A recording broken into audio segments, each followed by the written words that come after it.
दोस्तों, जन्म देना किसी भी माँ के लिए आसान नहीं होता।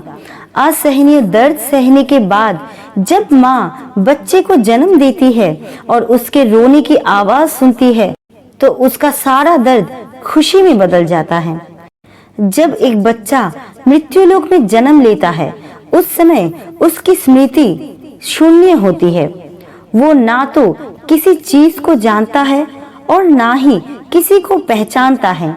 बच्चा माँ के गर्भ से निकलकर जैसे ही बाहर आता है तुरंत ही रोना शुरू कर देता है। वो ऐसा तकलीफ में करता है या कोई और कारण है, ये हम समझ नहीं पाते। क्या आपने कभी सोचा है कि आखिर बच्चा जन्म लेते ही क्यों रोना शुरू करता है? इसके पीछे कारण क्या है? हिंदू शास्त्रों के अनुसार वैसे तो इसके पीछे एक पौराणिक कथा की मान्यता है जिसका विवरण विष्णु पुराण में मिलता है। इस्लाम में भी बच्चे के रोने की अलग कारण बताए गए हैं, लेकिन सच्चाई क्या है ये एक ऐसा सवाल है जिसका सही उत्तर हम सब जानना चाहते हैं। शिशु के जन्म लेते ही रोने के कारण को विज्ञान एक सहज और आवश्यक प्रक्रिया मानते हैं। तो चलिए सबसे पहले आज के इस वीडियो में हम बच्चे के रोने को लेकर वैज्ञानिक मान्यता को जानते हैं। फिर हिंदू शास्त्रों में वर्णित उस पौराणिक कथा को जानेंगे जिसका उल्लेख विष्णु पुराण में मिलता है। दोस्तों, वीडियो को शुरू करने से पहले हमारे चैनल को लाइक एंड सब्सक्राइब जरूर करें और कमेंट्स में जय श्री विष्णु जरूर लिखें। दोस्तों, नए जीवन की प्रक्रिया पुरुष और स्त्री के संगम के द्वारा शुरू होती है, जिसके फलस्वरूप आत्मा को एक नए जीवन के रूप में स्त्री के गर्भ में स्थान मिलता है।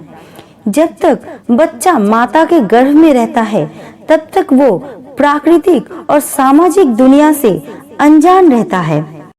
माता के गर्भ में बच्चे का सांस लेना, खाना पीना इत्यादि प्रक्रिया माता से जुड़ी गर्भनाल से होता है।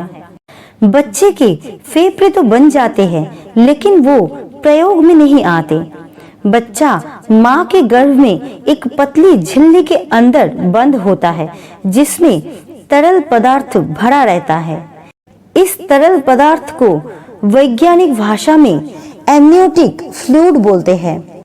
ये तरल पदार्थ बच्चे के मुंह, सांस नाली और फेफड़ों तक पहुंच जाता है। लेकिन बच्चा जब तक माँ के गर्भ में रहता है तब तक इस तरल पदार्थ से बच्चे को कोई कष्ट नहीं होता, बल्कि इसी तरल पदार्थ की वजह से वो माँ के गर्भ में सुरक्षित रहता है। प्रसव की क्रिया माँ और बच्चे दोनों के लिए कष्टदायक होती है। बच्चा माँ की सक्रिय मार्ग से निकलकर दुनिया में आता है।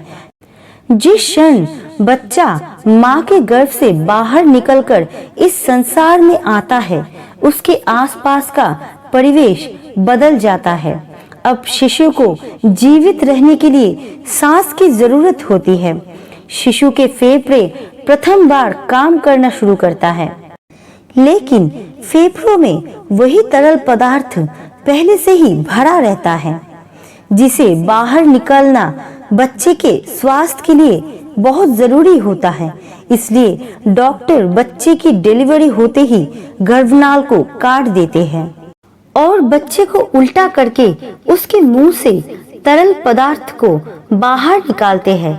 ऐसी स्थिति में बच्चा प्रथम बार रोने की प्रक्रिया के दौरान एक गहरी सांस लेता है जिससे हवा फेफड़े के अंदर प्रवेश करती है और फेफड़े में भरा तरल पदार्थ बाहर निकल आता है। इसलिए बच्चे का प्रथम बार रोना बच्चे के स्वस्थ होने का संकेत होता है। अगर बच्चा स्वयं से नहीं रोता है तो डॉक्टर बच्चे की पीठ पर हल्के से थपथपाकर उसे रुलाने का प्रयास करते हैं जिससे फेफड़ों में हवा जा सके और तरल पदार्थ बाहर आ सके। बच्चे के दिमाग को सही ढंग से काम करने के लिए एवं बच्चे के शरीर को सटीक रूप से कार्य करने के लिए ऑक्सीजन की जरूरत होती है। जिन बच्चों के फेफड़ों से तरल पदार्थ नहीं निकल पाता, उनके फेफड़ों में पर्याप्त हवा नहीं पहुंच पाती। ऐसा होना बच्चे के जीवन के लिए खतरा होता है। ऐसा होने से बच्चे के दिमाग पर भी असर पड़ता है। इससे उन्हें किसी भी प्रकार की मानसिक बीमारी हो सकती है। तो दोस्तों, ये थी विज्ञान की बातें। चलिए अब जानते हैं पैदा होते ही बच्चे के रोने को लेकर धर्म ग्रंथों में क्या लिखा है।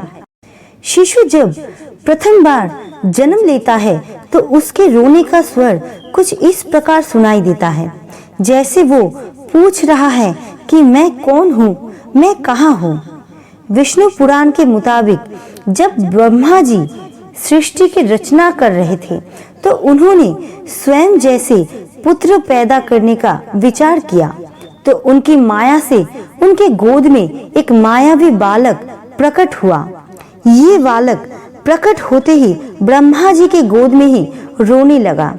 जब ब्रह्मा जी ने उस बालक से इसका कारण पूछा तो उस बालक ने प्रश्न किया कि मैं कौन हूँ, मैं कहाँ हूँ, मेरा नाम क्या है। इस पर ब्रह्मा जी कहते हैं कि पैदा होते ही तुमने रोना शुरू कर दिया, इसलिए मैं आज से तुम्हारा नाम रुद्र रखता हूँ। ऐसी मान्यता है कि इस बच्चे के जन्म से पहले किसी बच्चे ने रोना शुरू नहीं किया था। ऐसी पौराणिक मान्यता है कि तभी से जन्म के बाद बाकी बच्चों में भी रोने का नियम बन गया। जबकि इस्लाम धर्म में ये मान्यता है कि बच्चे के जन्म लेते ही शैतान उसके पास आता है। शैतान के छूते ही बच्चा और जोर से रोने लगता है। इसलिए ऐसी मान्यता है कि जब बच्चे की पैदाइश हो जाए तो फौरन उसके दाएं कान में आजान और बाएं कान में इमामत पढ़नी चाहिए, ताकि बच्चा शैतान के डर से महफूज अल्लाह की पनाह में रहे और पैदा होते ही अपने परवरदिगार का नाम सुन ले। तो दोस्तों, आपको ये विषय से जुड़ी जानकारी कैसे लगे कमेंट्स में जरूर बताना, और अच्छे लगे तो चैनल को लाइक एंड सब्सक्राइब जरूर करना। आपका कीमती समय देने के लिए दिल से शुक्रिया।